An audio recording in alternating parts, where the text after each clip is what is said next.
Please subscribe and hit the bell icon so you won't miss any more outstanding quotes. How to live stress-free. These days, everyone's feeling pressure. We rush at work, we rush at home. There's always so much that needs to be done. Stress and anxiety have become a part of our lives. But how do we deal with it? Most people don't. Stress causes havoc on our bodies. Let it rage free and stress will make you sick. The statistics are staggering. 1 in every 8 Americans between the ages of 18 and 54 suffers from an anxiety disorder. This totals over 19 million people.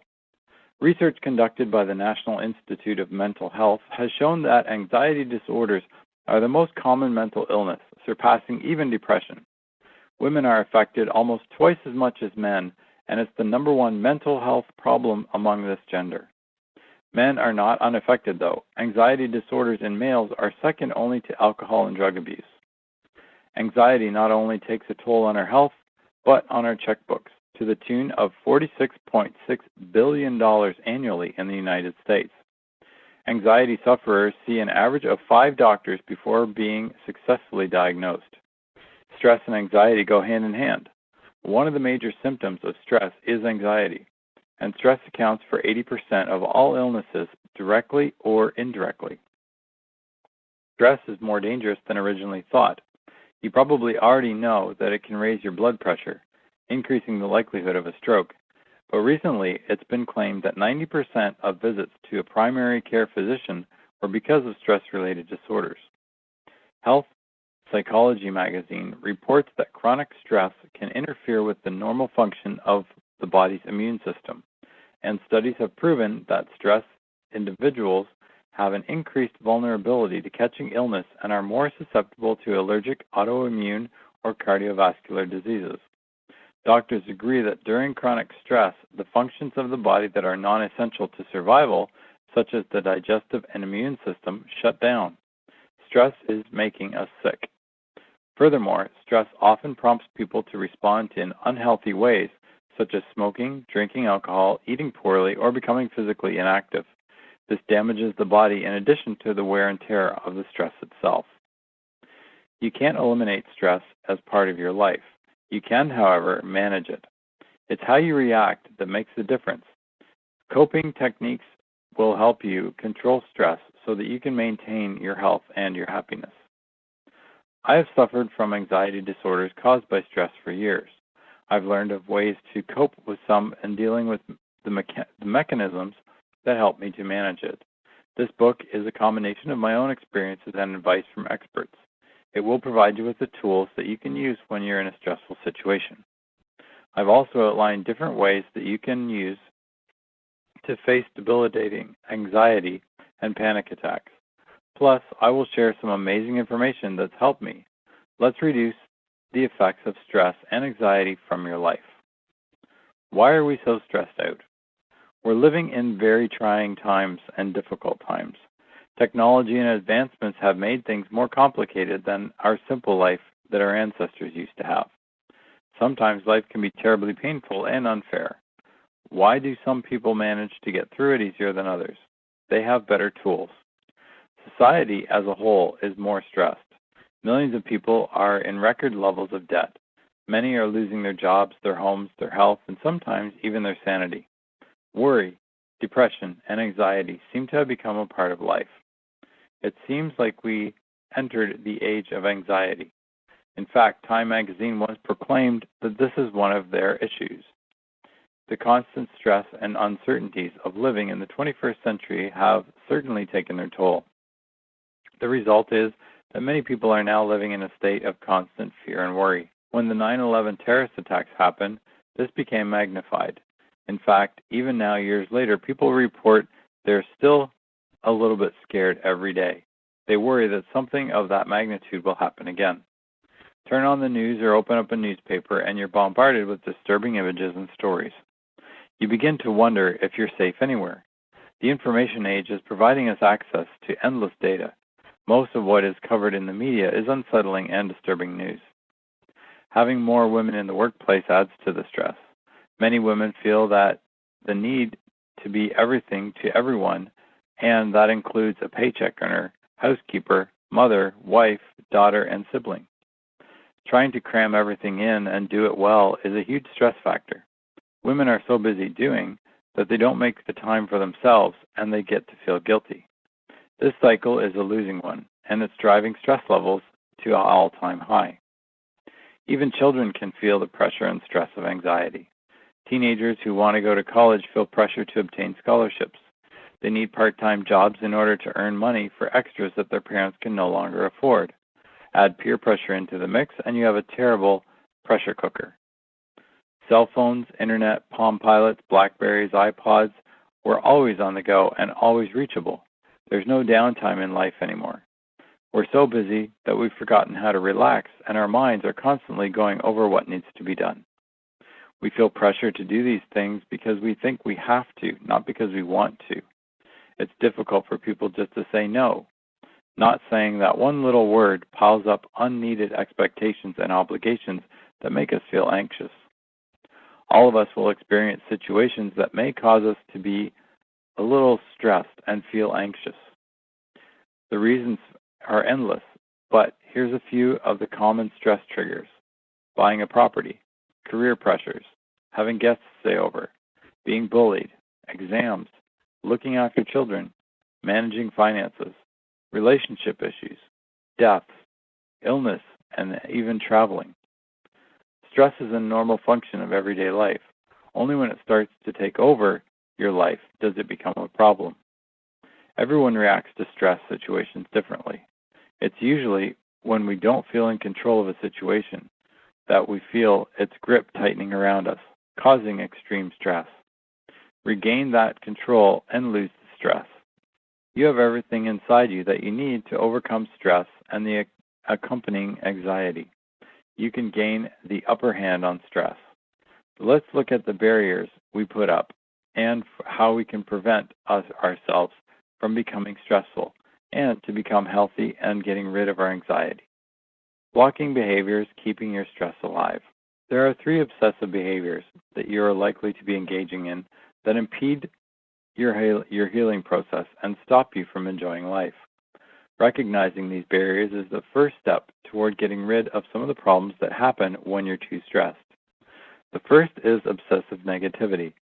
When you're obsessively negative, it means that you have a tendency toward looking at all the things you don't like about people, places, situations, and things in your life. Is your cup half full or half empty? I believe it's half full, and you can too. If your internal voice is telling you things like, you can't do this, or no one understands, or nothing ever works, you're sending yourself negative signals. You may be doing this unconsciously, so you need to tune into this voice. It could be holding you back, and knowing what it's like to view life from a positive lens and enjoy the beauty in yourself and people around you. There's a whole world out there for you with happiness and positive thinking. Then you have obsessive perfectionism. When you engage in obsessive perfectionism, you are centered on trying to do everything, just so, to the point of driving yourself into an anxious state of being.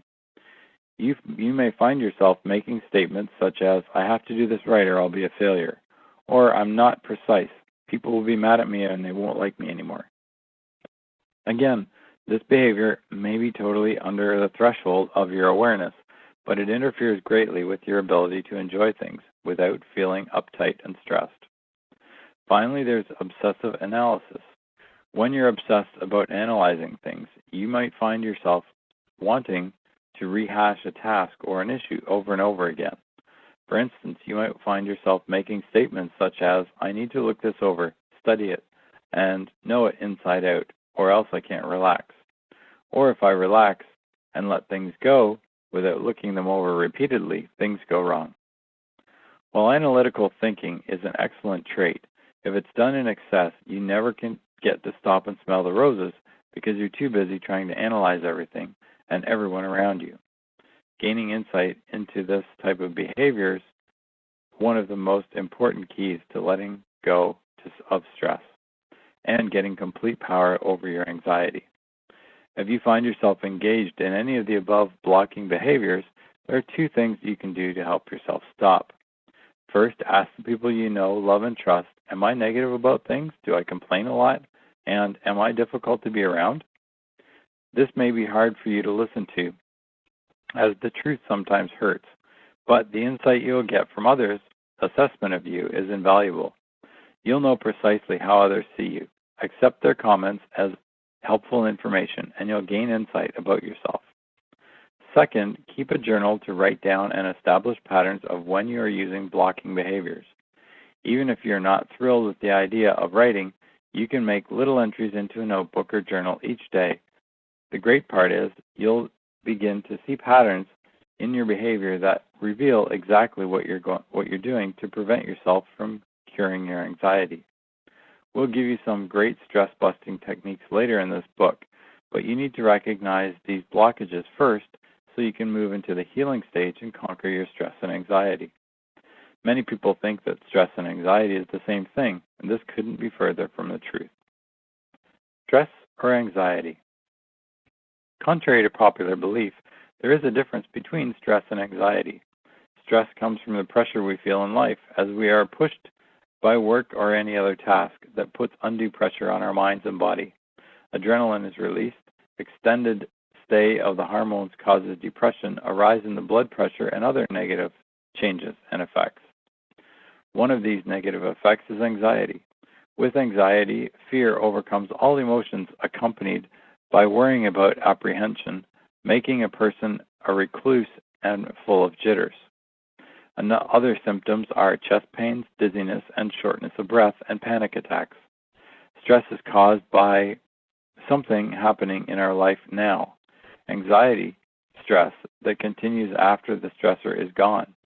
Stress can come from any situation or thought that makes you feel frustrated, angry, nervous, or even anxious. What is stressful to one person may not be stressful to another. Anxiety is a feeling of apprehension or fear and is almost always accompanied by feelings of impending doom.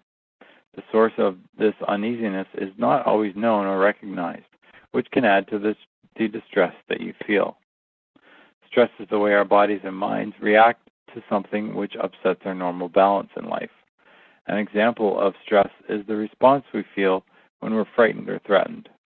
During stressful events, our adrenaline glands release adrenaline, a hormone which activates our body's defense mechanisms, causing our hearts to pound, blood pressure to rise, muscles to tense, and the pupils in our eyes to dilate. A principal indication of increased stress is an escalation in your pulse rate. However, a normal pulse rate doesn't necessarily mean that you aren't stressed. Constant aches and pains, palpitations, anxiety, chronic fatigue, crying, over or under eating, frequent infections, and a decrease in your sexual desires are signs that indicate that you might be under stress. Of course, every time we're under stress, we do not react to such an extreme, and we are not always under such great duress or fear every time we are confronted with a stressful situation.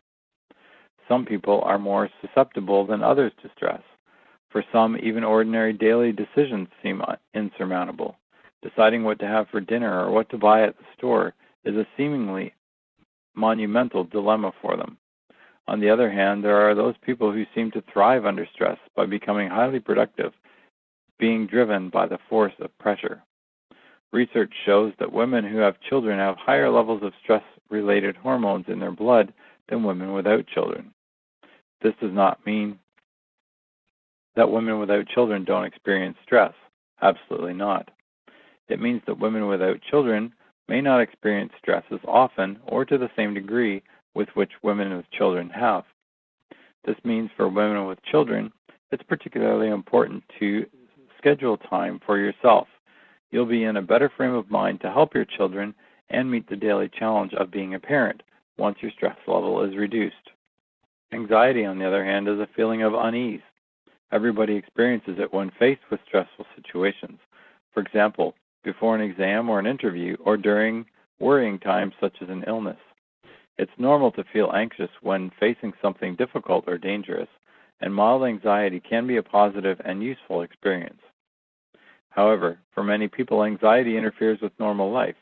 Excessive anxiety is often associated with other psychiatric conditions such as depression. Anxiety is considered abnormal when it is very prolonged or severe. It happens in the absence of a stressful event, or it's interfering with everyday activities such as going to work. The physical symptoms of anxiety are caused by the brain sending messages to parts of the body to prepare for the fight or flight response. The heart, lungs, and other parts of the body work faster. The brain also releases stress hormones, including adrenaline. Common indicators of excessive anxiety include diarrhea, dry mouth, rapid heartbeat or palpitations, insomnia, irritability or anger, inability to concentrate, fear of being crazy, feeling unreal or not in control of your actions, which is called depersonalization. Anxiety can be brought on in many ways. Obviously, the presence of stress in your life can make you have anxious thoughts. Many people who suffer from anxiety disorders occupy their minds with excessive worry. This can be worry about anything from health matters to job problems to world issues. Certain drugs, both recreational and medicinal, can also lead to symptoms of anxiety due to either side effects or withdrawal from the drug. Such drugs include caffeine, alcohol, nicotine, cold remedies, and decongestants, bronchodilators for asthma, tricyclic antidepressants, cocaine, amphetamines, diet pills, ADHD medications, and thyroid medications. A poor diet can also contribute to stress or anxiety. For example, low levels of vitamin B12. Performance anxiety is related to specific situations like taking a test or making a presentation in public. Post-traumatic stress disorder is a stress disorder that develops after a traumatic event like war, physical or sexual assault, or natural disaster. In very rare cases, a tumor or the adrenal gland may be the cause of anxiety. This happens because of an overproduction of hormones responsible for the feelings and symptoms of anxiety. While anxiety may seem a bit scary, what's even scarier is that excessive anxiety and stress can lead to depression. Suffering from depression can be a lifelong struggle, but the good news is that all of us can manage it. So let's take a few little quizzes to see if you are suffering from too much stress, excessive anxiety, or depression. Quiz time. Before you begin here, you need to know that we are not medical professionals. This information has come from reliable sources and isn't meant to be a complete diagnostic tool in any way. These quizzes are simple guidelines to help you recognize any problems that you may be having to effectively deal with those problems. Because depression can be the most serious of our topics, let's start by seeing if you may be depressed. Keep in mind that everyone has his or her blue days. The thing that separates clinical depression from simple melancholy is that the symptoms occur over a long period of time. They don't come and go. They stay around for a while and can affect your life adversely. Ask yourself the following questions. Answer yes if you've been feeling this way consistently over a period of 2 weeks. Do you find yourself constantly sad? Number 2, are you unmotivated to do things like take a shower, clean up the house, or make dinner? Number 3, do people tell you you're overly irritable? Number 4, do you have trouble concentrating? Number 5, are you feeling isolated from family and friends even when they're around you? Number 6, have you lost interest in your favorite activities? Number 7, do you feel hopeless, worthless, or guilty for no reason at all? Number 8, are you always tired or have trouble sleeping? Number 9, has your weight fluctuated significantly? If you can answer yes to 5 or more of those questions, you could be suffering from clinical depression. It's most important for you to seek out the help of medical professionals, whether it's a doctor or a therapist. There are many medications out there that can help you with depression. I always tried to deny my own depression, but once I began taking an antidepressant, I couldn't believe what a difference that one pill a day made. It gave me freedom from the black hole I had fallen into and helped me enjoy life again. If you think you're depressed, act now. You deserve to be happy. Let's see if stress and anxiety are taking over in your life. Ask yourself the following. Do you worry constantly and talk to yourself negatively? Do you have difficulty concentrating? Do you get mad and react easily? Do you have recurring neck pain or headaches? Do you grind your teeth? Do you frequently feel overwhelmed, anxious, or depressed? Do you feel your stress with unhealthy habits, such as eating or drinking excessively, smoking, arguing, or avoiding yourself and life in other ways? Do small pleasures fail to satisfy you? Do you experience flashes of anger or over minor problems? If you can answer yes to most of these questions, then you have excessive stress in your life. The good news is that you've bought this book and you'll learn the many valuable techniques that you can use to eliminate stress. But we'll get back to this in a minute. Let's move on to anxiety. Number 1, do you experience shortness of breath, heart palpitations, or shaking while at rest? Number 2, do you have fear of losing control or going crazy? Number 3, do you avoid social situations because of fear? Number 4, do you have fears of specific objects? Number 5, do you fear that you will be in a place or a situation from which you cannot escape? Number 6, do you feel afraid of leaving your home? Number 7, do you have recurring thoughts or images that refuse to go away? Number 8, do you feel compelled to perform certain activities repeatedly? Number 9, do you persistently relive an upsetting event from the past? Answering yes to more than 4 of these questions can indicate an anxiety disorder. Suffering from depression, too much stress, or excessive anxiety can endanger your overall health, and it's time to take steps to overcome this now. Stress and anxiety affects many factors in our body, not only our mental state. Cancer and other deadly diseases are related to stress and anxiety because of the changes in the chemical composition of our body. Don't be a victim of stress and anxiety. Discipline, a proper schedule, and knowing your limitations will help. Learn your limitations and stick to it. Do not overexert yourself. Just try to go over the border an inch at a time. You can lead a productive, successful, and fulfilling life and career without endangering your health. Living with anxiety will slowly kill you while driving your friends and family away. Stress and anxiety can lead to panic attacks, which can be a serious situation. Now let's explore that subject a little bit more. Panic attacks. One of the unfortunate outcomes from suffering from excessive stress and anxiety is a physical reaction of your body to the situation. It's like your body is telling you that you need to rest, but for a moment. Except when you're having a panic attack. It's anything but restful. I had my first panic attack while my husband and I were driving home from a football game. We were about 30 miles from our home when I began to feel a bit off. I was having trouble breathing, and my body felt disconnected, and my heart was beating at what seemed to be a speed like 90 miles an hour. I pulled the van off to the side of the highway and got out hoping to walk it off, but it didn't work. No matter what I tried, I couldn't catch my breath. I felt like I was dying. I remember saying over and over again, "Please, not now, I'm not ready." It was horrifying. The good news, I wasn't dying, but that night was the beginning of a terrible journey for me. Stress had taken over my life and was now affecting my entire body. Since then, I've had many panic attacks, and I've learned how to recognize that one is coming and how to control it. Let's look at the signs of an impending panic attack. Palpitations, a pounding heart or an accelerated heart rate, sweating, trembling or shaking, shortness of breath, a choking sensation, chest pain or discomfort, nausea or stomach cramps, derealization, fear of losing control or going crazy, the fear of dying, a numbness or a tingling sensation in your face and limbs, and chills or hot flashes. You would be surprised at how many people go to the hospital emergency room completely sure they're having a heart attack, only to find out that it's a panic attack. They're that intense.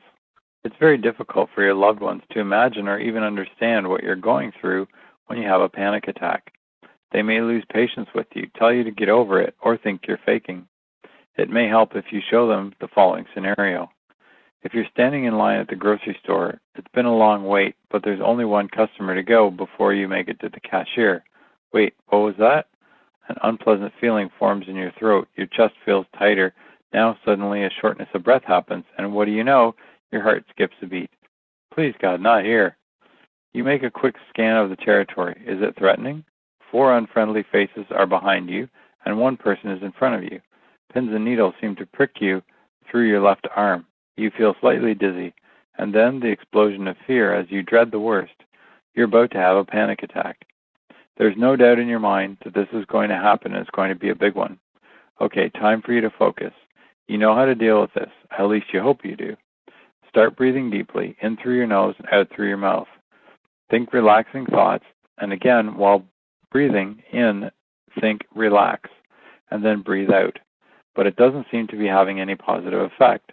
In fact, just concentrating on breathing is making you feel self-conscious and more uptight.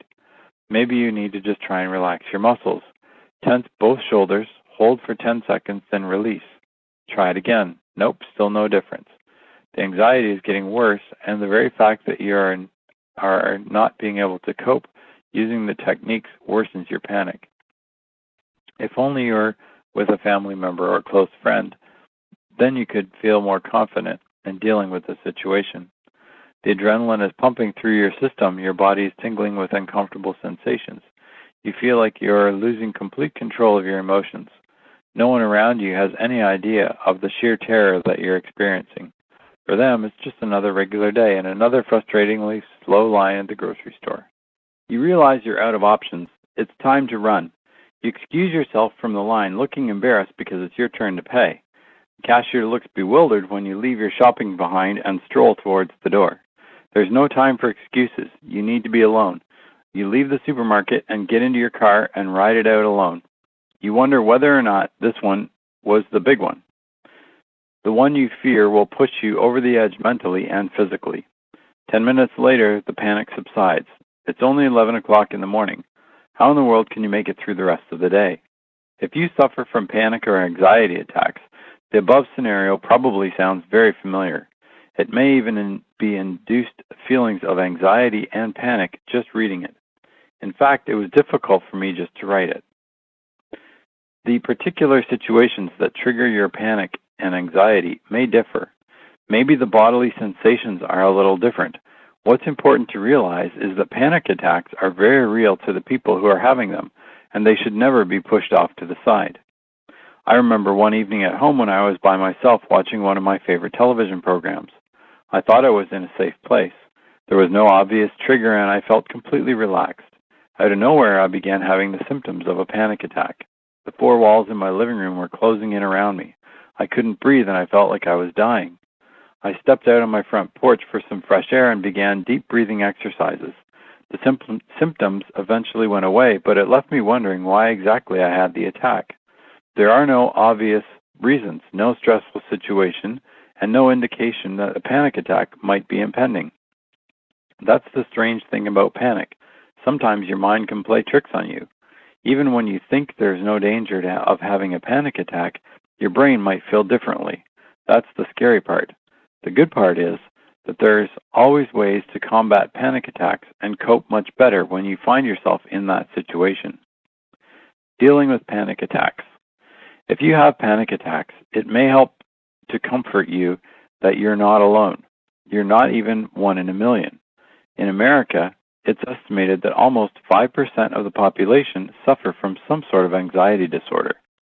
For some, it may be the infrequent panic attacks that only crop up in particular situations, like when you have to speak in front of others, while for other people, it can be frequent and reoccurring, and it inhibits them from leaving their home. Frequent panic attacks often develop into what medical physicians refer to as anxiety disorder. There are many ways of coping with an anxiety disorder. Some may not work for you, but others just might. It helps to know some of the most common coping techniques for dealing with panic attacks when they begin. Your first step is to recognize when a panic attack is about to begin. When you have enough of them, you start to really pay attention to the tingling sensation, the shortness of breath, and the disconnection from the real life around you. Many people I talk to wonder what that disconnection is like. They have a hard time understanding it. Those of us who have panic attacks are all too familiar with it. It's like you look at a solid object to see it and see that it's not there. You know it's there, but a part of your mind doubts that it really is there. You may find yourself reaching out to touch an object just to be sure. You feel like you're not a part of the world around you. It's as if you're just a spectator in your own life and you have no control over anything around you. This is a horrible feeling. How do you start trying to combat your panic attacks? What if I told you the trick to ending panic and anxiety attacks is to want to have one? That sounds strange, even contradictory, doesn't it? But the way really does help push it away. Does this mean that you should be able to bring on a panic attack at this very moment? Absolutely not. What it means is that when you're afraid of something, in this case a panic attack, it'll be more likely to appear and wreak havoc. But when you stand up to the attack, your chances of fending it off are much greater. If you resist a situation out of fear, the fear around that issue will persist. How do you stop resisting? You move directly into it, into the path of the anxiety, and by doing so, it cannot persist. In essence, what this means is that if you daily voluntarily seek to have a panic attack, you cannot have one. Try in this very moment to have a panic attack, and I guarantee you cannot. You may not realize it, but you've always decided to panic. You make the choice by saying, "This is beyond my control," whether it be consciously or subconsciously. Another way to appreciate this is to imagine having a panic attack as like standing on the edge of a cliff. The anxiety seemingly pushes you closer to falling over the edge. To be rid of your fear, you must metaphorically jump. You must jump off the cliff and into the anxiety and the fear and all the things that you fear most. How do you jump? You jump by wanting to have a panic attack. Your real safety is the fact that a panic attack will never harm you. That's a medical fact. Anxiety causes an imbalance in your life whereby all of the mental worry creates a top-heavy sensation. All of your focus is moved from the center of your body to your head. Schools of meditation often like to demonstrate an example of this top-heavy imbalance by showing how easily the body can lose its sense of center. The key to overcoming panic attacks is to relax. That's easy to say, but difficult to do. A good way to do this is to concentrate on your breathing, making sure it's slow and steady. One of the first signs of a panic attack is difficulty breathing, and you may find yourself panting to catch your breath. When you focus on making those breaths even, your heart rate will slow down and the panic will subside. Breathing more slowly and deeply has a calming effect too. A good way to breathe easier is to let all the air out of your lungs. This focuses your lungs to reach for a deeper breath next time. Continue to focus on your out of breath, letting all the air out of your lungs, and as soon you'll find that your breathing is deeper and you feel calmer. Ideally, you want to take the focus off the fact that you're having a panic attack. Try to press your feet one at a time into the ground. Feel how connected and rooted they are to the ground. An even better way is to lie down with your bottom near a wall. Place your feet against the wall, your knees bent apart, and press your feet one at a time into the wall. If you can breathe in as you press your foot against the wall and breathe out as you release it, it'll be more effective. You should alternate between your feet. Do this for about 10 to 15 minutes or until the panic attack subsides. Use all your senses to take full notice of what you see, hear, feel, and smell in your environment. This will help you to remain present. Panic is generally associated with remembering upsetting events from the past or anticipating something upsetting in the future. Anything that helps keep you focused in the present will be calming. Try holding a pet, looking around your room and noticing the colors, textures, and shapes, listening closely to the sounds you hear, or call a friend, or smell the smells that are near you. Many people strongly advocate aromatherapy to deal with panic and anxiety. Lavender can have an especially calming and soothing effect when you smell it. You can find essential oil of lavender at many stores. Keep it handy and take a sniff when you start feeling anxious. Try putting a few drops of lavender essence oil into some oil, olive or grapeseed oil, and rub it on your body. Keep a prepared mixture in a dark glass bottle for when you need it. You can even prepare several bottles with a small one to carry with you. Other essential oils that are known to help panic and panic attacks are helichrysum, frankincense, and marjoram. Smell each of them and use what smells best to you, or a combination of your favorite oils mixed in olive or grapeseed oil. You may want to prepare yourself before a panic attack happens. When you're not in a panicked state, make a list of the things that you are afraid of that are going to happen or that could happen. Then write out calming things that tell you the opposite of your fears. Then you can repeat those to yourself when the panic starts to come. Prepare a list of things to do in case of a panic attack, and it will be ready for you when you need it. Fill it with lots of soothing messages and ideas of calming things to do. I find this to be a very helpful tool. I'm never without my small notebook that has all these positive affirmations in it. Panic can be a very scary thing to go through, especially if you're alone. Preparing for when the panic attack arrives can really help reduce the panic and even sometimes helps to prevent it. Another great tool to combating anxiety and stress is to use visualization. Calm yourself with visualization. The purpose of visualization is to enable you to quickly clear mental stress, tension, and anxious thinking. The visualization can be used when feeling stressed and is particularly useful when your mind is racing with fearful, anxious thinking. This visualization process, when practiced frequently, is very effective for eliminating deep-seated mental anxieties or intrusive thoughts. To maintain maximum benefit, the exercise must be carried out for longer than 10 minutes at a time, as anything shorter will not bring noticeable results. There is no right or wrong way to carry out the visualization. Be intuitive with it, and do not feel that you're unable to carry it out if you feel that you are not very good at seeing mental imagery. As long as your attention is on the exercise, you will gain benefit.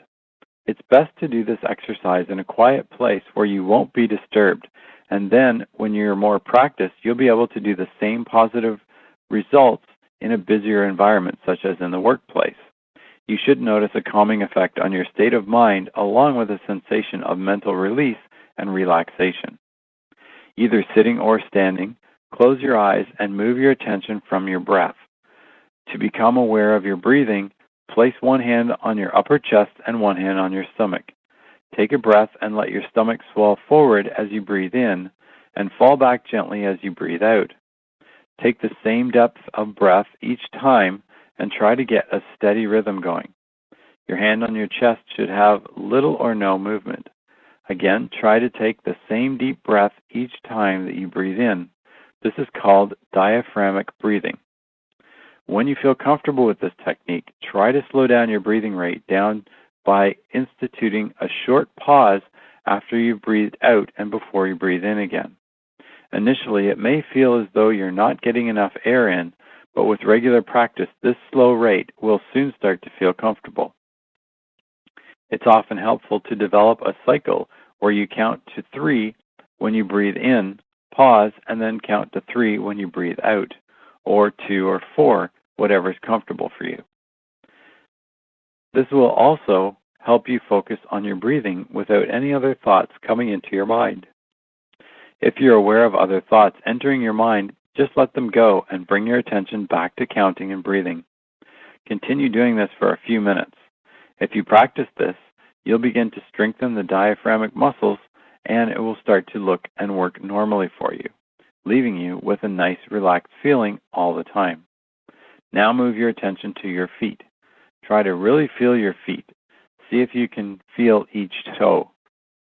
Picture the base of your feet and visualize roots growing slowly out down through the soles and down to the earth. The roots are growing with quickening pace and are reaching deep into the soil of the earth. You are now rooted firmly to the earth and feel stable like a large oak or redwood tree. Stay with this feeling of grounded safety and security for a few moments. Once you've created a strong feeling or impression of being grounded like a tree, visualize a cloud of bright light forming way above you. A bolt of lightning from the luminous cloud hits the crown of your head and ignites a band of bright white descending light that comes slowly over your head all the way down your body and over your legs and past your toes. As the band of light passes over you, feel it clearing your mental state. It's illuminating your mind and clearing any disturbing or stressful thoughts that you may have or have been thinking about. Repeat this image 4 or 5 times until you feel a sense of cleansing and clearing and release from the anxious thinking. In finishing, see yourself standing under a large, luminescent waterfall. The water is radiant and bubbling with vitality and life.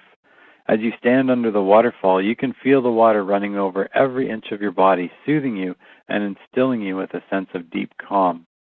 Try to taste the water. Open your mouth and let it run into your mouth, refreshing you. Hear it as it bounces off the ground around you. The water is life itself and is washing away stress and worry from your body. After a moment, open your eyes. Try to use all your senses when carrying out this visualization. To make the pictures in your mind as real as possible, use your senses of touch, taste, and hearing. Feel the water trickling down your body. Hear the sound it makes as it splashes over you. The more realistic the imagined scenarios, the more benefit you'll gain. Many people report very beneficial and soothing results from just these simple visualizations frequently. The mind is much like a muscle in that in order to relax, it needs regular release of what it's holding on to. You can use any situation or location that will help to calm you. We listen to things like finding your happy place. Maybe you feel relaxed in a swimming pool or on the beach. Imagine yourself there. Just make sure whenever you go into your mind, it's a place where you can be calm and rested. By visualizing the different situations, you are allowing your mind to release. It's like sending a message to your brain that when you close your eyes and begin this process, it's time for letting go. And anything that's been mentally holding on to you, including anxious thinking, will dissolve. In order to train your mind how to let go of the stress, it's important to practice this daily. With practice, you can learn to release all stress within minutes of starting the experience. Your daily practice should be taken before going to bed, so that will enable you to sleep more soundly. Many people do not do these visualizations in the bedroom, but some other room before going to bed. That way, when you enter the bedroom and close the door, you're leaving the mental stress and anxious thinking behind you. Just be sure that you have the opportunity to totally concentrate on your mental images. Visualization is a tool for dealing with mental stress, and it's very effective. If such visualization is carried out properly, you can reach a deep feeling of inner calm. This technique probably will not work in helping to end an anxiety attack, but it can help that attack from beginning. It's a very powerful support tool for your ridding yourself of general anxiety sensations. With practice, you can go days without having anxious thinking interrupt your life, and importantly, this significantly reduces the level of general anxiety that you feel. Visualization is a tool that you can use to overcome anxious thoughts and feelings. Let's look at various ways that you can combat excessive stress, beginning with music. Using music to beat stress. Listening to music will also alleviate stress. Everyone has different tastes in music. You should listen to the music that makes you feel comfortable. Sitting down and forcing yourself to listen to relaxation music that you don't like may create stress, not alleviate it. Music is a significant mood changer and reliever of stress, working on many levels all at once. The entire human energetic system is extremely influenced by sounds. The physical body and chakra centers respond specifically to certain tones and frequencies. Special consideration should be given to the positive effects of one actually playing or creating music themselves.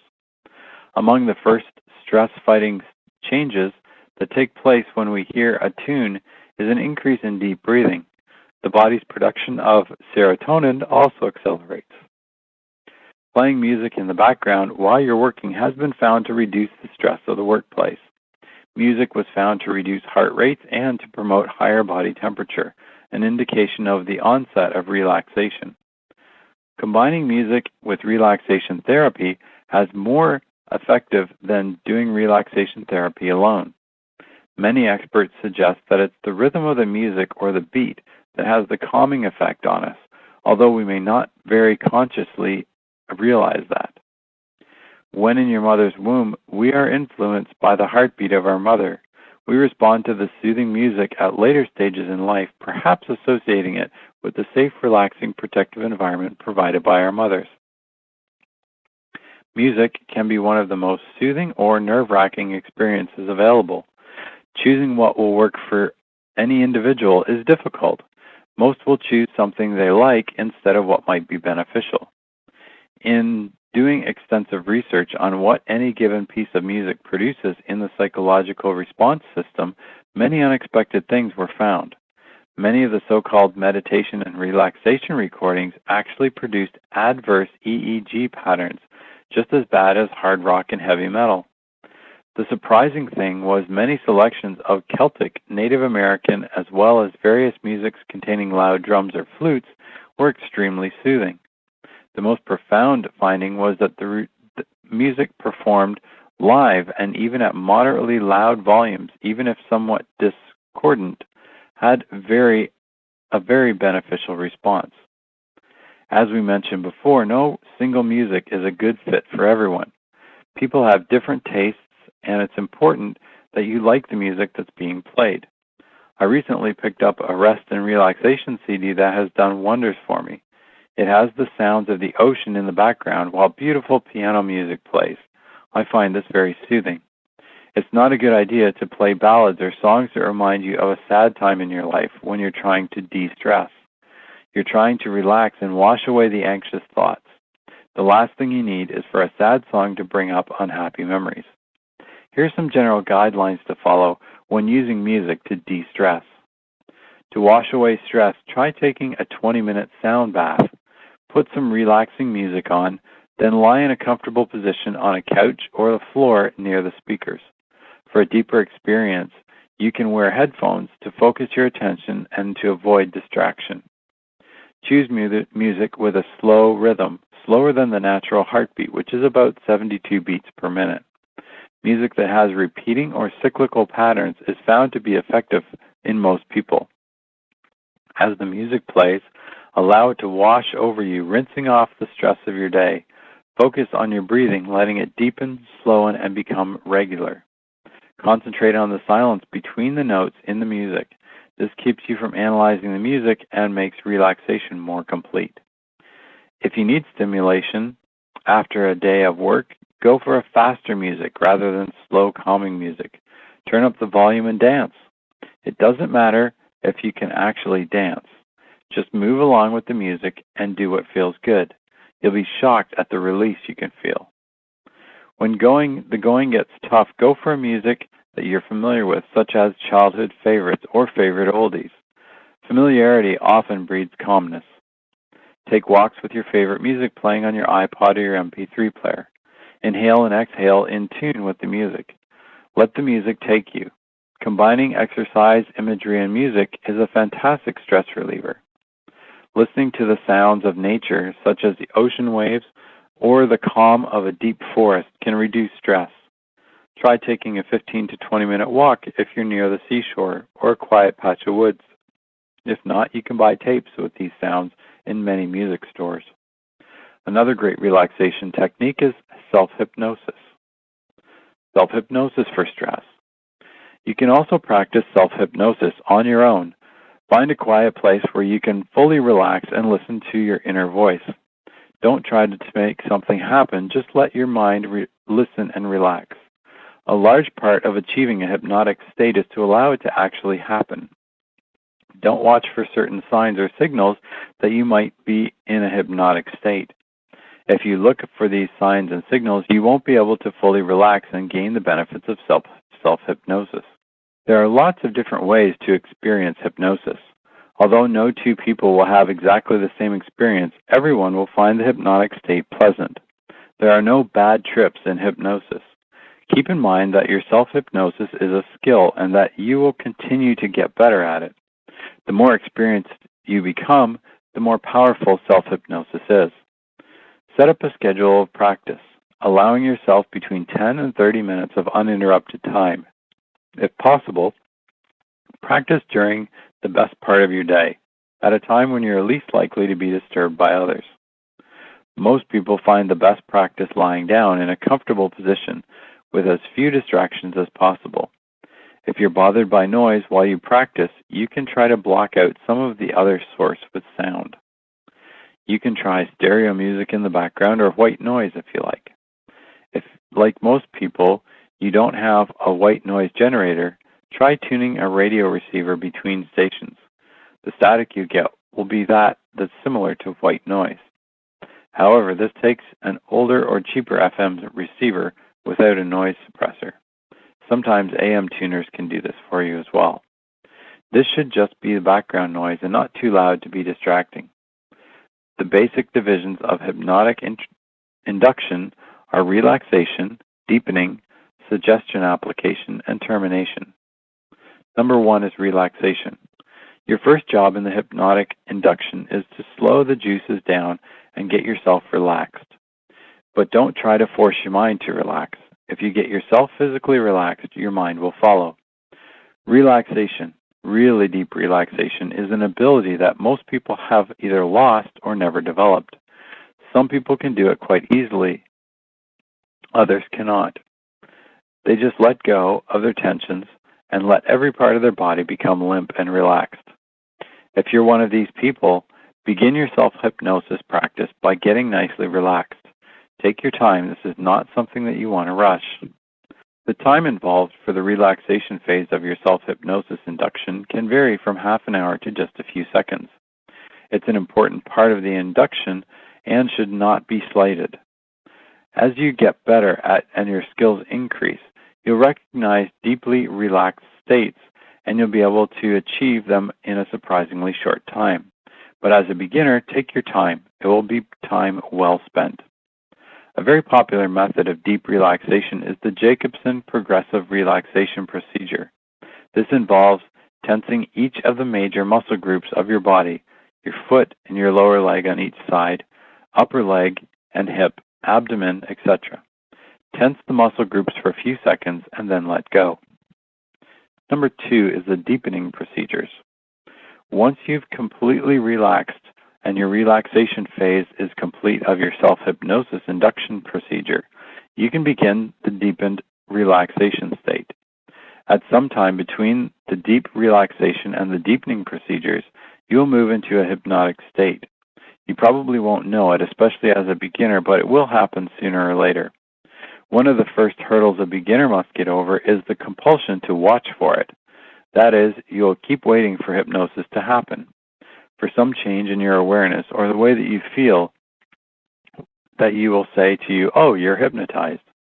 Watching for hypnosis will definitely get in your way if you don't get it out of your mind.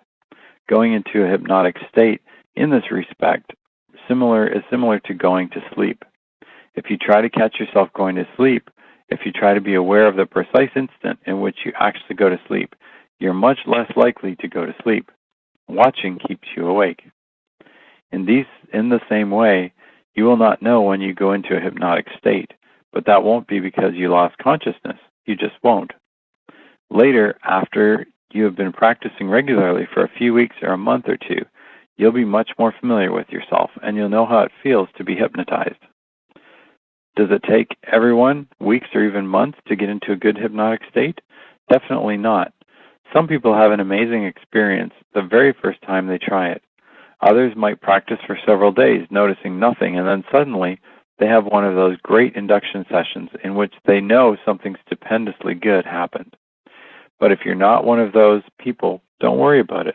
Just keep practicing, and it will eventually get there. One of the most popular deepening procedures is called the countdown technique. Hollywood also likes this one.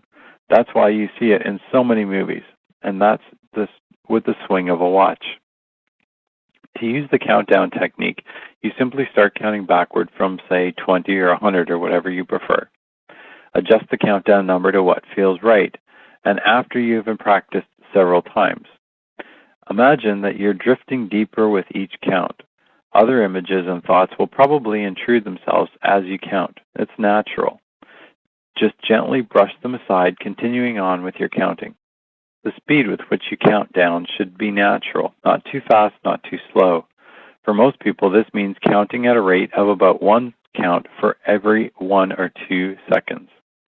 Do it at a rate that feels comfortable and relaxed to you. Some people like to tie their count with their breathing. As they drift deeper, their breathing slows down, so their counting also slows down. Don't count out loud. Just think the way that you count and keep counting down. You want to avoid as much physical involvement and movement as possible. Number 3, suggestion application in self-hypnosis. Once you've reached the end of your deepening procedure, you're ready to apply suggestions. What you've done during the relaxation and deepening process is to increase your suggestibility.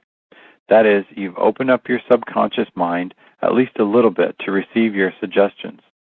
This works because of the particular and peculiar characteristics of the subconscious mind. The most common and easiest way to apply suggestions is to have them worked out ahead of time, properly prepared, worded, and memorized. It should not be too difficult to remember them because they should be rather short and you're the one who composed them. If you have them ready and remembered, you can simply think your way through them at this point. Dialogue, or more properly monologue, is also okay. You just talk inside your head to yourself about what it is that you want to do, to become, or whatever. Don't say you. This is about you, so make sure when you think you do it in the first person. For example, I'm eating less and becoming more slender every day. Elaborated suggestions are generally wordier and more of an ad lib. Food is becoming less important to me every day, and I'm filling my time with more important and meaningful pursuits than eating. It's just getting easier and easier to pass up desserts and other fattening foods, and so on. Generally speaking, the most effective kind of suggestion is image suggestion. Image suggestions usually do not use language at all. You can liken this to seeing yourself in a calm, relaxed state while in the middle of a chaotic situation. Actually, see yourself in your mind's eye. Although people sometimes see immediate results from their suggestions, it's more likely that it's going to take a little bit of time for them to kick in. So don't be impatient. On the other hand, if you have not begun to see some results within, say, a couple of weeks, you need to change your suggestions. Number 4 is termination. Once you've finished applying suggestions, you can terminate your session. You could just open your eyes, get up, and go about your business, but that's not a good idea. You should formally identify the end of every session. By doing this, you provide a clear boundary between the hypnotic state and your ordinary conscious awareness. A clear termination also prevents your self-hypnosis practice sessions from turning up into a nap. If you want to take a nap, take a nap. If you don't do it in a way that sleeping becomes associated with self-hypnosis practice. If you're practicing at bedtime and you don't care if you go to sleep, that's okay.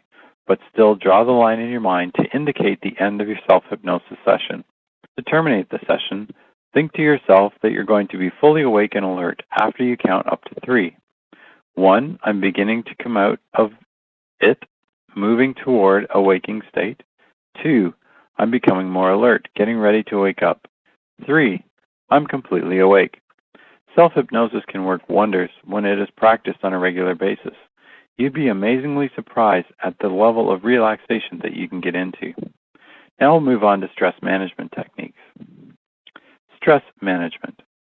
We know that stress is part of our lives, and there's no getting away from it. In fact, some stress is good stress.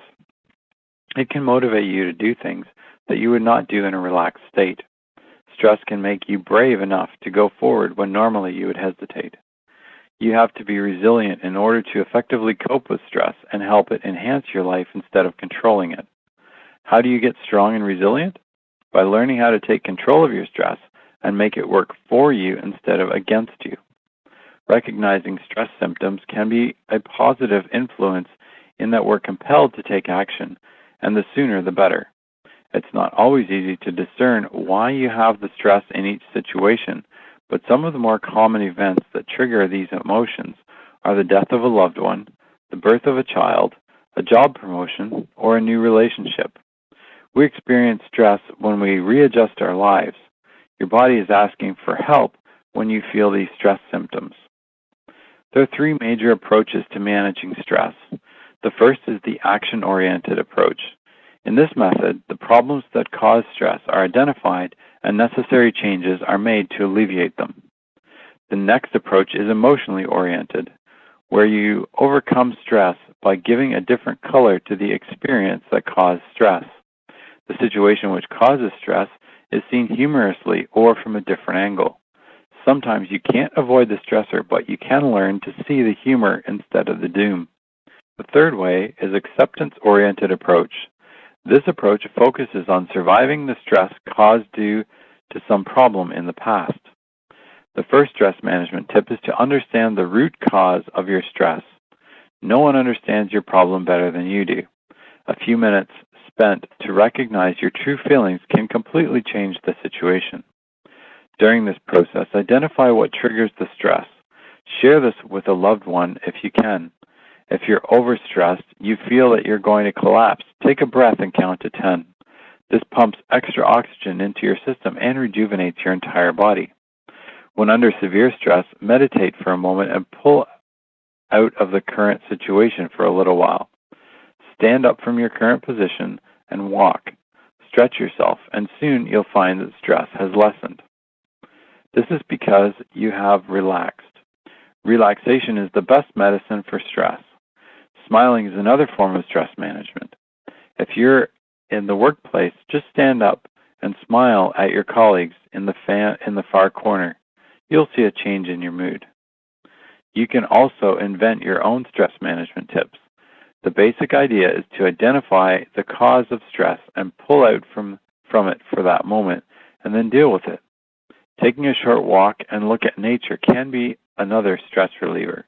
Drinking a glass of water or playing some small game, it's a simple stress management technique. The whole idea is change the focus of attention. When you return to the problem, it does not look as monstrous. Here are 5 quick steps that you can take toward relieving stress. Number 1, don't just sit there. Move.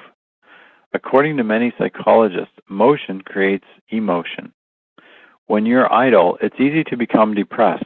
Your heart rate slows down, less oxygen travels to your brain, and you're slumped somewhere in a chair, blocking air from reaching your lungs. Right now, regardless of how you're feeling, get up and walk around at a fast tempo. Even jump up and down a little bit. It may sound silly, but the results speak for themselves. Try it for a few minutes. It works like magic. Exercise can be a great stress buster. People with anxiety disorders might worry that aerobic exercise could bring on a panic attack. After all, when you exercise, your heart rate goes up, you begin to sweat, and your breathing becomes heavier. Don't panic. It's not an attack. Tell yourself this over and over while you're exercising. Realize that there's a big difference between the physical side of exercise and what happens when you exercise. Number 2, smell the roses. Go on that trip that you've been dreaming about. Visit an old friend. Paint a picture. Just do something for yourself. It'll jolt your imagination and spur your creativity and help you detach from your other daily routines. Number 3, help others cope with their problems. It's very therapeutic when you engross yourself in helping others. You'll be surprised how many people's problems are worse than your own. You can offer others assistance in countless ways. Don't curl up in your bed and let depression take hold of you. Get out and help somebody. But be careful. Don't get caught up in other people's problems in an attempt to forget about your own. Number 4, laugh a little. You've heard that laughter is good internal medicine. It relieves tension and loosens the muscles. It causes blood to flow to the heart and the brain. More importantly, laughter releases a chemical that rids the body of pains. Every day, researchers discover new benefits of laughter. Let me ask you this question. Can you use a good dose of belly-shaking laughter every now and then? Of course you can. What are you waiting for? Go to a comedy club or rent some funny movies. Number 5, wear your knees out. If there were one sustainable remedy I could offer when the going gets tough, it would be prayer. Many people depend on their faith, might call it meditation. It doesn't matter what you call it as long as you have a place to run to. There are no quick fixes when you're feeling stressed, so want more? No problem. More stress management. Number 6, make stress your friend. Acknowledge that stress is good and make stress your friend. Based on the body's natural fight or flight response, that burst of energy will enhance your performance at the right moment. Top sportsmen are not relaxed before a big competition. Use stress wisely to push yourself that little bit extra harder when it counts the most. Number 7, stress is contagious. What we mean by this is that negative people can be a huge stress factor. Negativity breeds stress, and some people do nothing but complain. Don't get caught up in their downing behavior. Recognize that these kinds of people have their own stress, and then limit your contact with them. You can try to play stress doctor and teach them how to better manage their stress, but be aware that this may contribute more to your own stress, so tread lightly. Number 8, copy good stress managers. When people around you are losing their heads, watch for who keeps calm. What are they doing differently? What is their attitude? What language do they use? Are they trained and experienced? Figure it out from afar and then sit them down for a chat. Learn from the best stress managers and copy what they do. Number 9, use heavy breathing. You can trick your body into relaxing by using heavy breathing. Breathe in slowly for a count of 7, then breathe out for a count of 11. Repeat the 7-11 breathing until your heart rate slows down, your sweaty palms dry off, and things are starting to feel more normal. Number 10, stop stress thought trains. It is possible to tangle yourself up in the stress knot all by yourself. If you're constantly expecting the worst to happen and say negative things to yourself, for example, if this happens, then that might happen, and then we're all up the creek. Most bad things never do happen, so don't waste all the energy worrying needlessly. Give stress thought trains the red light and stop them in their tracks. Number 11, know your stress hotspots and trigger points. Presentations, interviews, meetings, giving difficult feedback, tight deadlines, these are all things that you can get that can get your heart racing. Make your own list of stress trigger points or hotspots and be specific. Is it only presentations to a certain audience that get you worked up? Does one project cause you more stress than another? Did you drink too much coffee? Knowing what causes your stress is powerful information as you can take action to make it less stressful. Number 12, eat, drink, sleep, and be merry. Lack of sleep, poor diet, and no exercise wreaks havoc on your body and mind. Kind of obvious, but worth mentioning, as it's often ignored as a stress management technique. Listen to what your mother used to say, and don't burn the candle at both ends. Avoid using artificial means to dealing with your stress. That means don't automatically pour a glass of wine when you think you're about to get stressed out, and don't light up a cigarette. In actuality, alcohol, nicotine, caffeine, and drugs can make the problem worse. A better idea is to practice the relaxation techniques that you've learned here. Then, once you're relaxed, you can have a glass of wine if you want to. Number 13, go outside and enjoy Mother Nature. A little sunshine and activity can have an amazing ramification on your stress level and will enhance your entire outlook towards life. Your improved attitude will have a positive effect on everyone in your family and your circle of friends. Things that once seemed overwhelming will soon become trivial matters, causing you to wonder what the predicament was. Not only will you be less stressed, you'll be healthier, happier, and more energetic, ready to face whatever obstacles come your way. Number 14, give yourself permission to be a kid again. Be carefree and creative. Allow your freedom to express yourself, and don't worry that you're not keeping with the image of who you're supposed to be. Just relax and enjoy yourself. We all have an inner child. Let it free. Number 15, don't set unrealistic goals for yourself. Many people set themselves up for defeat simply by setting unrealistic goals. Whatever your goal is, allow sufficient time to reach it and realize that setbacks will probably happen. Number 16, learn that it's okay to say no occasionally. Many people feel that they have to say yes to everyone. You can't be all things to everybody.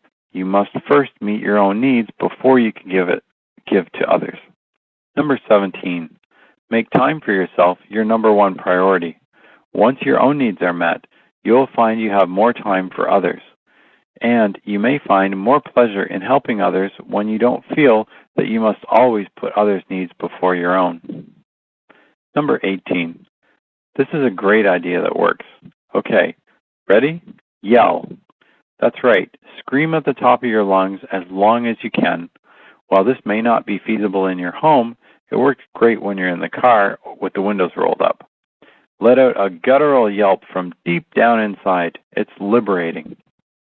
Number 19, sing. Music is extremely beneficial to rid yourself of stress. Think how much better you'll feel when you belt out Copacabana at the top of your lungs. Who cares if you can't carry a tune? You're doing this for you.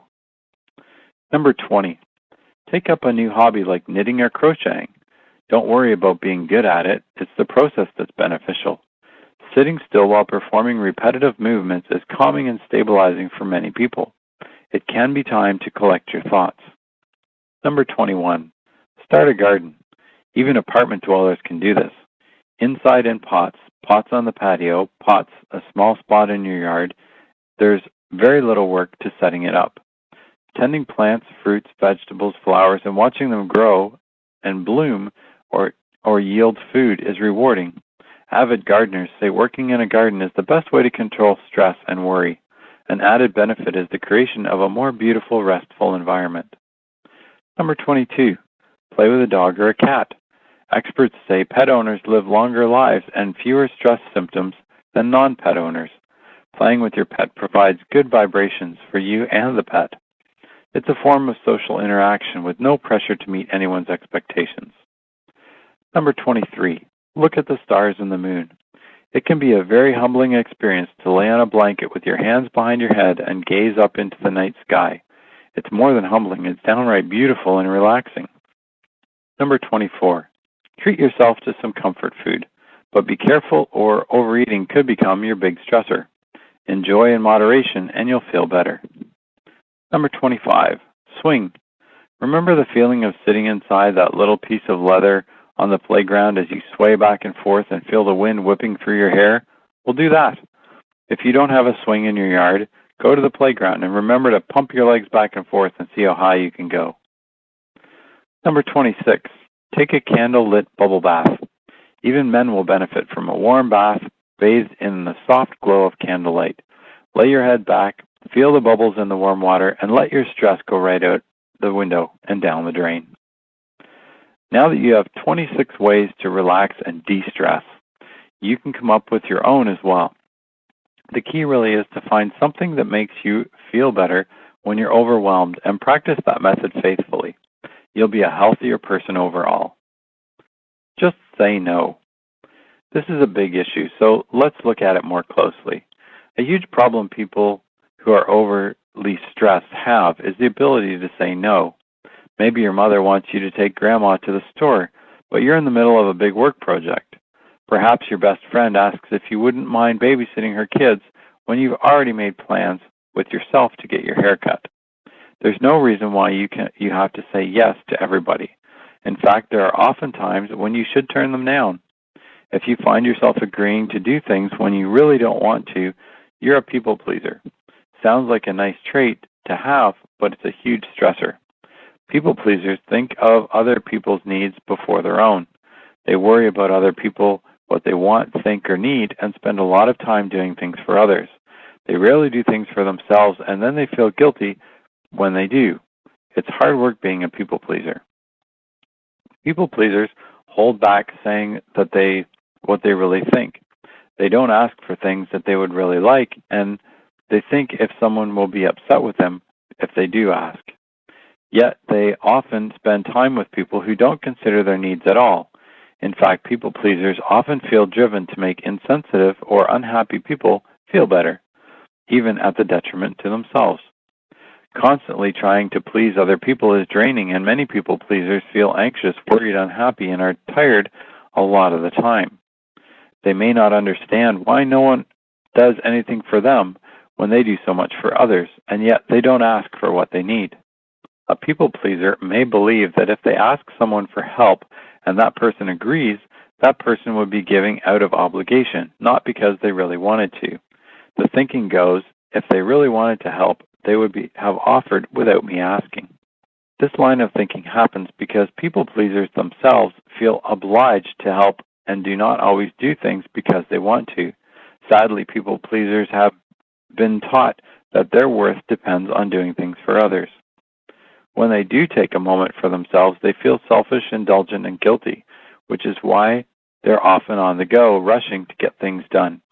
Since people pleasers accomplish so much and are easy to get along with, they are often the first to be asked to do things. They're vulnerable, and they begin to be taken advantage of. People pleasers were most likely raised in homes where their needs and feelings were not valued, respected, or considered important. They were often expected as children to respect or to take care of other people's needs, or they may have been silenced, neglected, or otherwise abused, thus learning that their feelings and needs were not important. In many cultures, girls were raised to be people pleasers, to think of others' needs first, and to neglect their own. Most women have at least some degree of people pleasing in them. Men who identified with their mothers often do as well.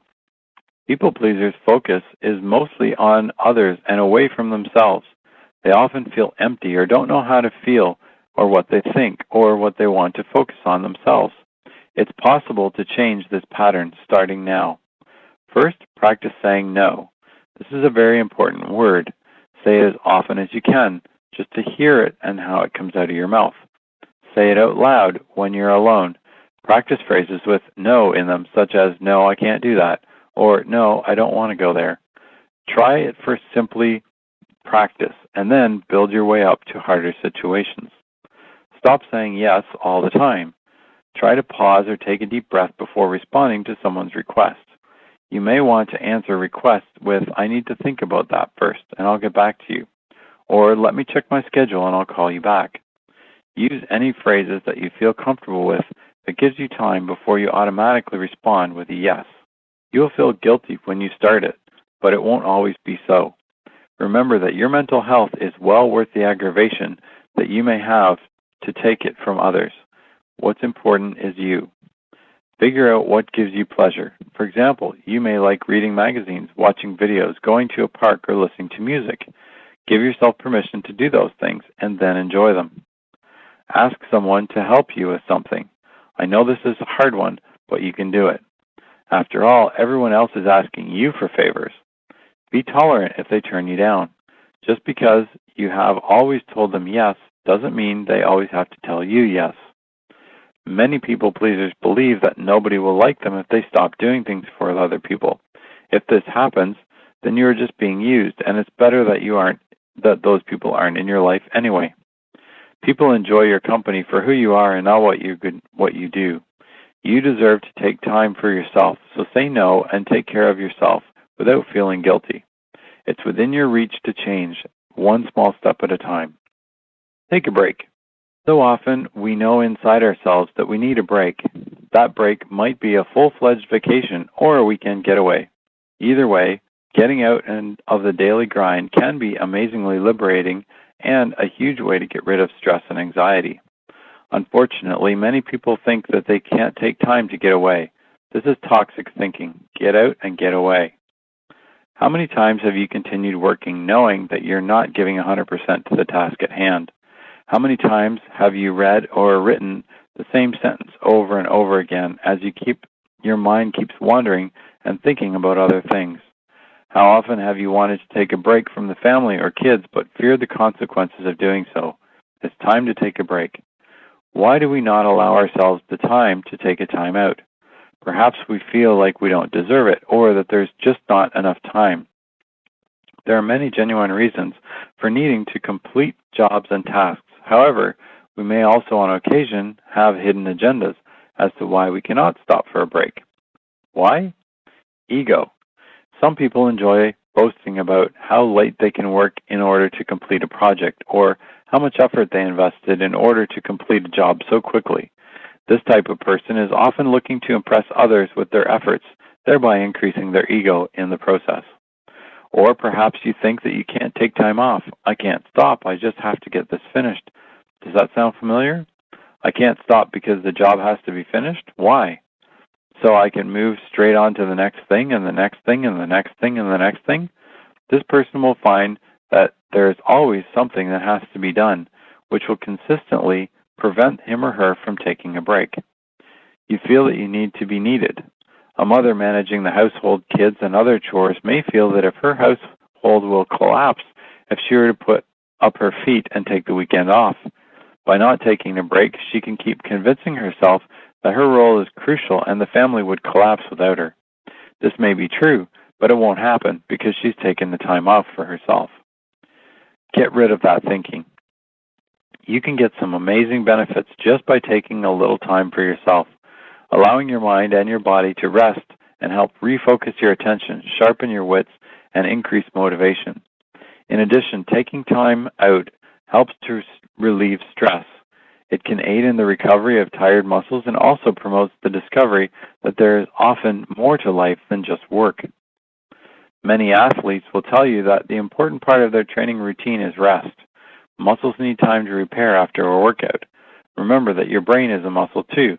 It needs time to rest and recuperate in order to perform at its best. By giving your brain time off, you'll be able to better communicate and concentrate. Tasks that you once struggled with will be easier. A break can be anything from a 10-minute meditation session to a trip around the world, and anything in between. A break needs you to take your mind off everyday tedium of life. When you take this rest, you absolutely cannot feel guilty about it. You need the time off, so enjoy it. You'll be a much better mother, father, wife, or husband for it. If you're feeling tired, unmotivated, or just need time to relax, don't be a martyr or look negatively at this. You may actually find that in reality, allowing yourself a break will actually help you ultimately become more efficient and effective in every part of your life. Plus, you'll get the badly needed recharging of your batteries that you need to and sorely deserve. Work can probably be one of the most stressful places to be. You might think that none of these techniques can help you when you're around your coworkers. You couldn't be more wrong. Relaxing at work. Some of the suggestions in this book can certainly be practiced at work. Here's a tried and true method that you can use to relax at work. First and foremost, find a place to sit. Sit up straight with your back against the back of your chair, your feet flat on the floor, and your hands resting lightly on your thighs. If possible, close your eyes. You may do the exercise without closing your eyes, but closing your eyes will help you relax a bit more. Do not clench your eyes shut. Let your eyelids fall naturally. Breathe in slowly through your nose, counting to 5. Hold the breath for a count of 5, and then breathe out slowly, counting to 5, and repeat. This exercise is performed by tensing and holding a set of muscles for a count of 5, and then relaxing the set of muscles for a count of 5. When you tense each muscle set, do it as hard as you can without hurting yourself. When you release the hold, be as relaxed as possible. Begin by tensing your feet. Do this by pulling your feet off the floor and your toes toward you, while keeping your heels on the floor. Hold for a count of 5. Release the hold. Let your feet fall back gently, and then feel the relaxation.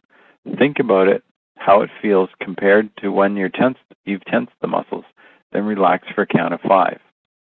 Next, tense your thigh muscles as hard as you can.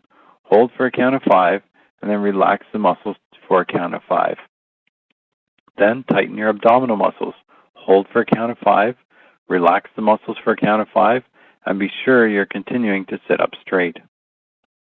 Tense your arm and hand muscles by squeezing your hands first into fists as hard as you can. Hold for about 5, relax the muscles completely for a count of 5. Then tighten your upper back by pushing your shoulders back if you are trying to touch your shoulder blades together. Hold for a count of 5, relax for a count of 5. Tense your shoulders by raising them towards your ears, as if shrugging, and hold it for a count of 5. Relax for a count of 5. Tighten your neck, first by gently moving your head back as if looking at the ceiling, and holding for 5, relax for 5. Then gently drop your head forward and hold for 5, and relax for 5. Tighten your face muscles. First, open your mouth wide and hold for 5, relax for 5. Then raise your eyebrows up high and hold for 5, and relax for 5. Finally, clench your eyes tightly shut, hold for 5, relax, with your eyes gently closed for 5. Finish the exercise with breathing. Breathe in slowly through your nose, counting to 5, and then hold the breath for a count of 5. Breathe out slowly, counting to 5, and repeat 4 times, and that's it. Perform this exercise whenever you need to relax, whether it's on the plane or in a car or any place else that you might be sitting. Because the exercises may be very relaxing, it should not be performed while driving. Over time, if performed regularly, these exercises will help you recognize tension in your body. You'll be able to relax muscles at any time rather than performing the entire exercise. Perform at least twice a day for long-term results. You may develop your own longer relaxation exercises by adding more muscle groups. Pinpoint your own areas of tension, then tense and relax the areas at the same way. Maximize the relaxation benefits of this exercise by visualizing a peaceful scene at the end of the exercise. Visualize a scene, a place where you feel relaxed in detail for at least 5 minutes. Remember the happy place? Go there and enjoy it. Conclusion. There's no way to completely eliminate stress from your life. What you can do is learn how to make the stress work for you. Stress management isn't as difficult as it might actually seem. However, if you think you have too much stress in your life, it may be helpful to talk with your doctor, spiritual advisor, or local mental health association. Reactions to stress can be a factor in depression, anxiety, and other disorders. They might suggest that you visit a psychiatrist, psychologist, social worker, or other qualified counselor. The author is not a medical professional. This book should not be used as a tool that will help you cope with stress. Stress management tips are simple, cost-effective methods to effectively check your stress. They can be practiced almost anywhere at any time. Stress is a normal part of life, and in small quantities it's good. It can motivate you to help you become more productive. However, too much stress or a strong response to stress is harmful. It can set you up for generally poor health as well as specific physical or psychological illnesses like infection, heart disease, or depression. Persistent and unrelenting stress often lends to anxiety and unhealthy behaviors like overeating and abuse of alcohol or drugs. Just like the causes of stress differ from person to person, what relieves stress is not the same for everyone. In general, however, making certain lifestyle changes as well as finding healthy, enjoyable ways to cope with stress helps most people. Above all, remember that there is no way alone in this battle. There are hundreds of thousands of people who are out there who feel overwhelmed. Hopefully, you'll find peace with yourself and enjoy life to its fullest. When you feel yourself stressed out or best with a panic attack, relax, breathe through it, and know that there are many, many people who feel exactly the same way that you do. If you have enjoyed this presentation and feel you have gained value from it, then why not buy us a coffee? There is a link in the description below the video and in the channel header graphic. Thank you, we value your support very much indeed.